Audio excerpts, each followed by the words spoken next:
welcome back to another video. So today's video, as per comments, is going to be on my granddad's Suffolk Colt Mower. There's quite a few comments and said that I ought to do it on that, and I've had it for an awful long time, and I've been threatening to restore it, do something with it for many years, and haven't. So I think it's probably well overdue. It does need quite a lot doing to it, and it hasn't been running for a long time. But I think, seeing it was my granddad's, and sadly it was the last thing he did, cutting the grass, it's got sentimental value. It's not particularly rare, it's not particularly old, but it is sentimental. So I think we ought to do it. So what we're going to do, it's outside. We're going to dig it out. I've covered it up. The last video was when we uncovered the mowers from the side of the garage, and obviously Grandad's Suffolk Colt was in there as well. So I haven't got round to finish tidying up round the side. That's a job for another day. But I've just temporarily stored and covered the mowers till I can get them winterized and put back round the side. But Grandad's Suffolk Colt is not going to be going back down the side of the garage, you'll be pleased to know.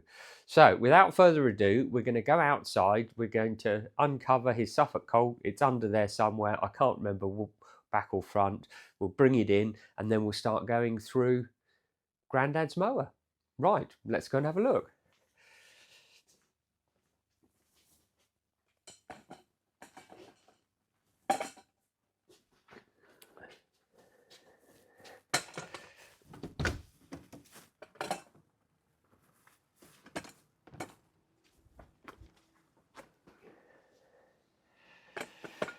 So it's under there somewhere.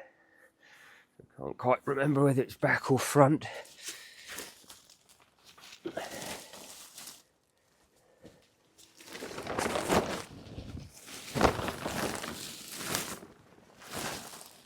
Yeah, right, okay. So let's get you over here.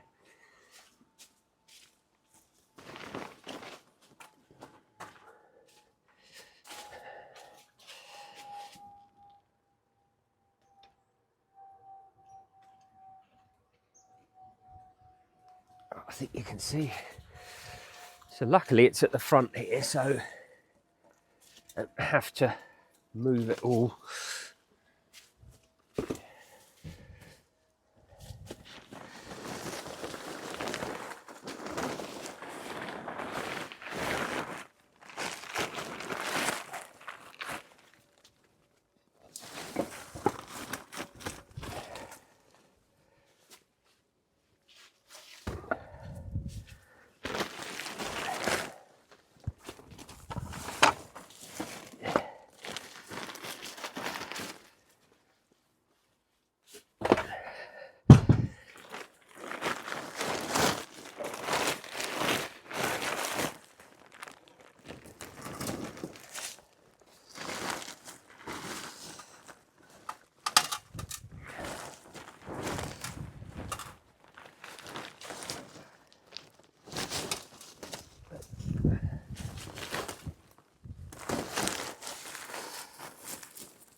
Good, right. That wasn't quite as difficult as I thought it was going to be. Couldn't really remember where I put it, but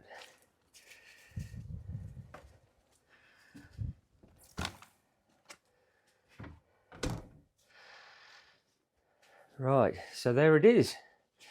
So this is a 12-inch Suffolk cast iron Colt. This particular one, it's not a terribly early one. It's got the later, slightly later 75cc cast iron Suffolk engine on it. It's got the nice early exhaust on it, but it's got the later type flywheel magneto on there. But it is a cast iron Colt, and you can see it's in poor shape, so it's well overdue for a good going over. I think luckily the basics, when we look at things like the cutting cylinder, it's got plenty of meat left on it. Sadly, the dipstick filler is missing, so I don't know whether it turns over or not, but we'll have a look. So right, I'm just going to prop you back up here again.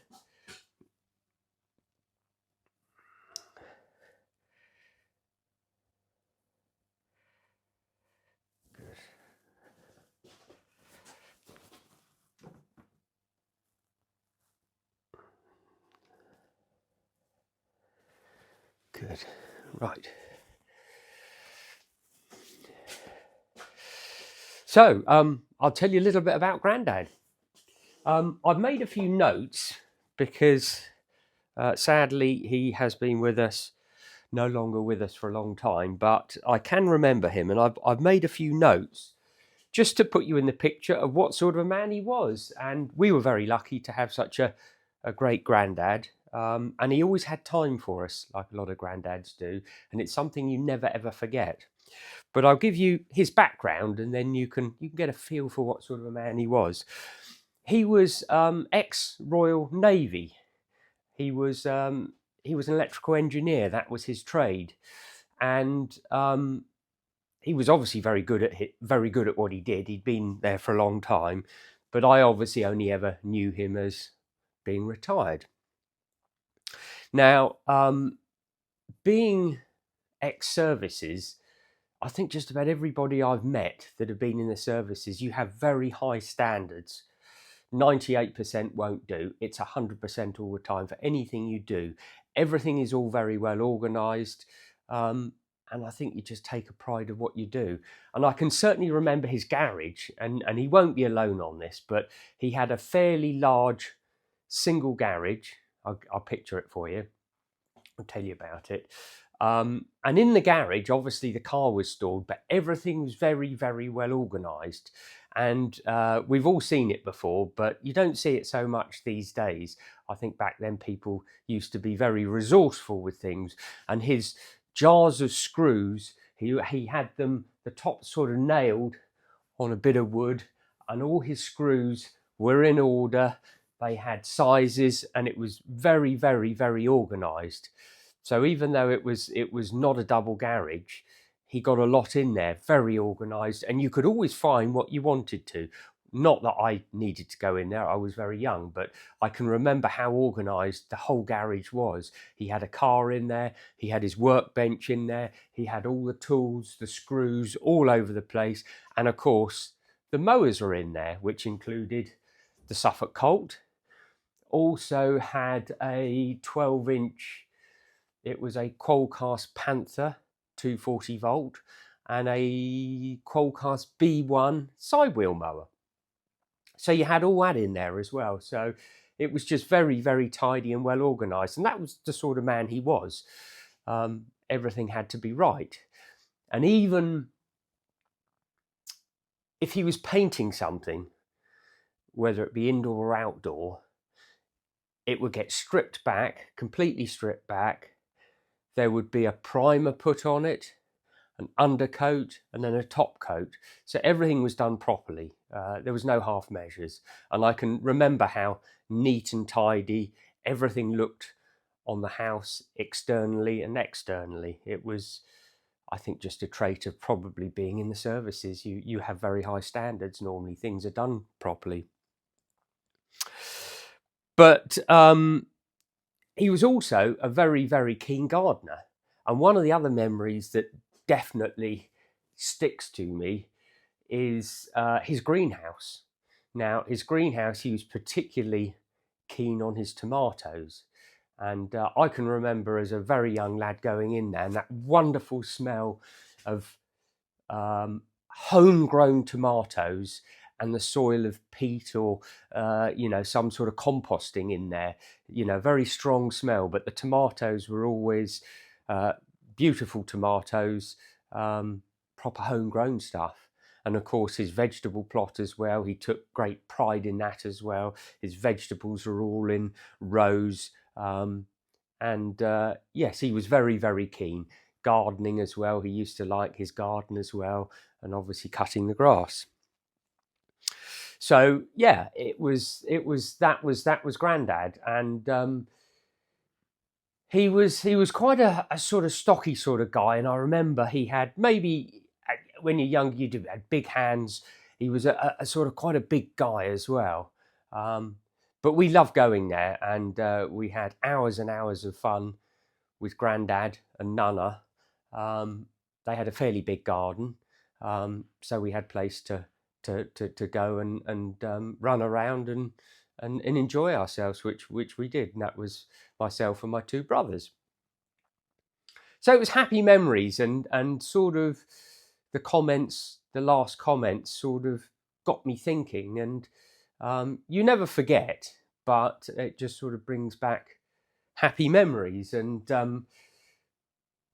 I'm sure if he saw his Suffolk Colt, he'd be probably mortified, because when I first got it many years ago, it was nothing like this. It was much better condition. Sadly, I've done very little. Well, I've done nothing with it, and just stored it. And I should have looked after it better. So really, the video is going to be restoring it, and I think the only way to do it, knowing Grandad, is to completely strip it and give it the works, as they say. And even the engine, and I can't remember the state of the engine, but I think we'll strip it, we'll have the piston out, and we'll put rings in it if it needs it, and go right through the whole thing, and hopefully do Grandad proud with his Suffolk Colt. I have found a couple of little pictures, and I will just share one of them with you, which I came across it. I don't think I've seen it before, but I'll share this photo with you. Which let's get this in a bit, so we'll get you in. Now, that is the mower.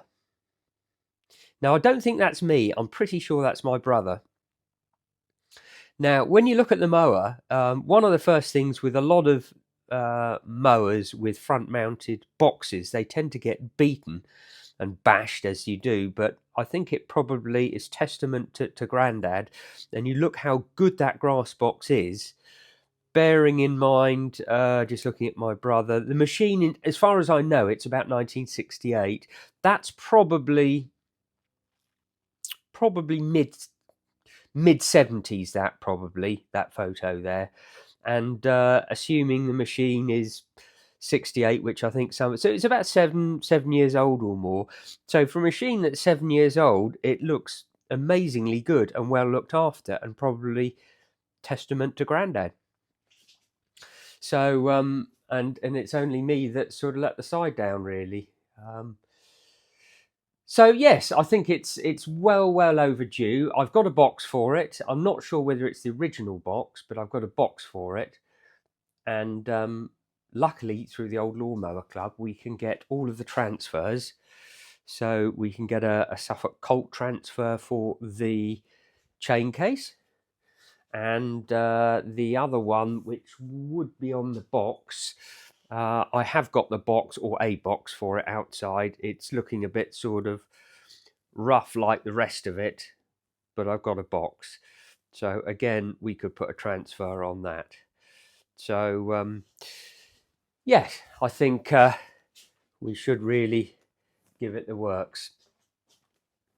So I think probably the first thing to do, I'm going to zoom you in. We're not going to do too much with it today, but I think maybe just sort of assess it, see what it's like, and then we can start making plans for stripping it and making it look as it should do. Right, let's get you in.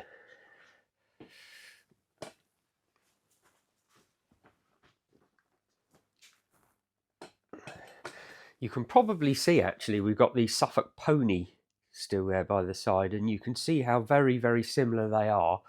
Let's just put them together.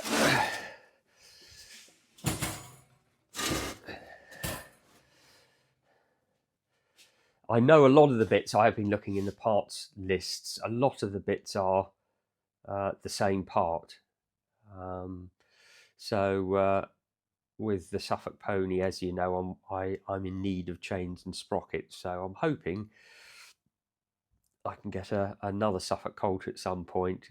Unlikely to get another pony, so I can cannibalise the chains and the sprockets. But they're very, very similar, the mowers. So anyway, let's sort of check the mower out. One of the problems with the Suffolk Colts and the punches, they've got obviously a steel rear roller. They get very dented, and many of them sort of end up splitting where they're welded, and then they sort of come apart. But I think even though it's rusty, I think it's still just about savable.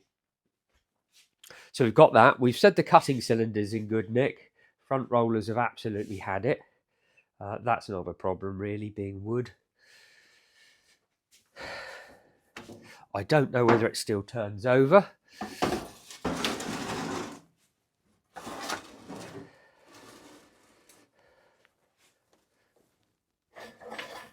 Oh, look at that.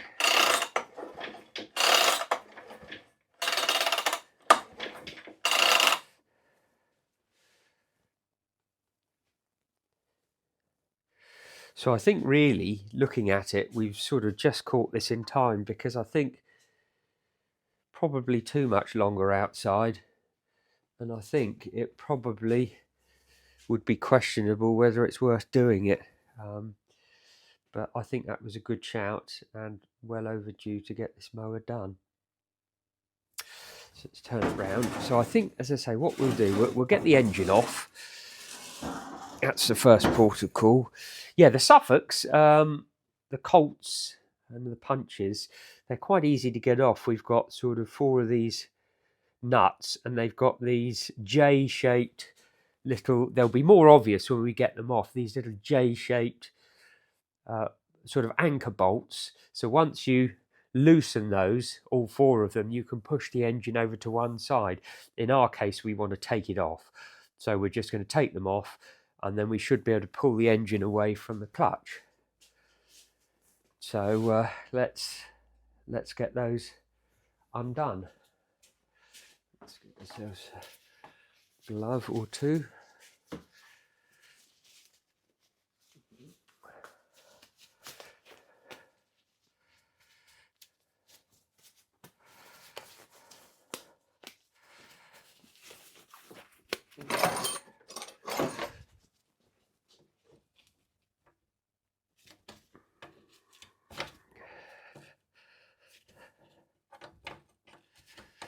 I'm hoping the water hasn't got in the engine too much. It has been covered up, but as you can see, it has got very, very damp.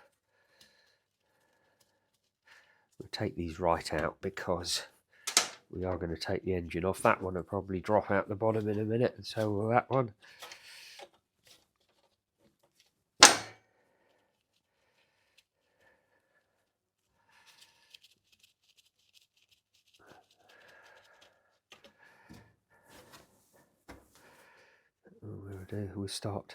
We'll get a little tray or something and then start putting everything in there.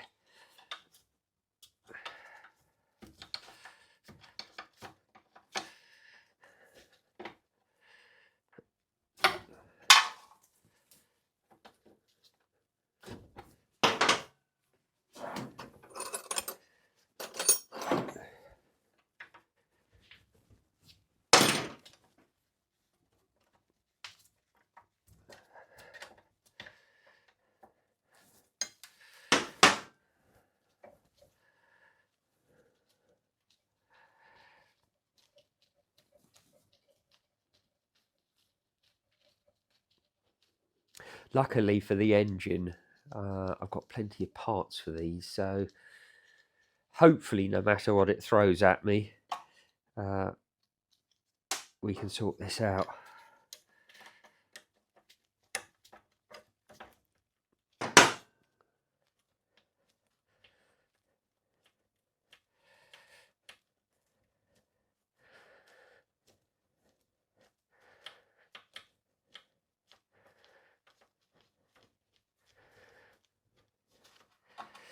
Yeah, I know the engine, I remember doing it a long time ago. It has been repainted. Obviously it should be grey, but I think the colour I've got there is just maybe a little bit too much bluey. But when we go for repainting it, we'll see if we can get it a bit closer. There we go, so that's the engine off.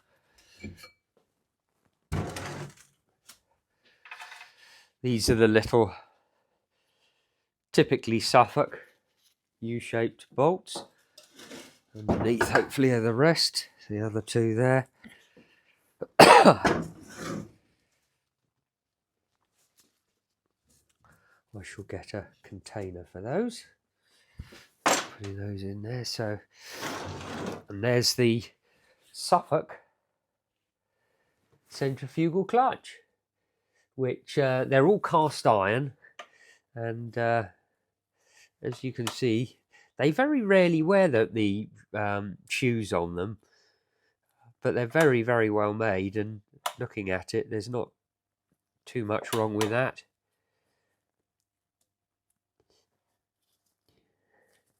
Probably they want taking off, and there's the little pivot bolt probably wants cleaning up, but they are working.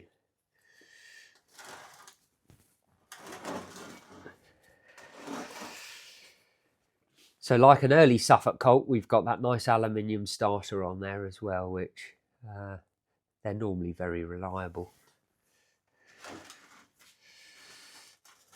I don't know why, but I can remember doing it. It's got the wrong engine cowling on it. This particular engine cowling is for the, you can probably see I've codgered up something a long time ago, for the 98cc Suffolk. And the spacings, because they run a different cylinder head bolt pattern, more of them, I can see this is for a 98cc, this cowling. So I'm sure I can find a 75cc. I'm pretty sure I've got, among the Suffolk spares, I'm pretty sure the one in the far corner is for a 75cc, so that will be going on there. But yeah.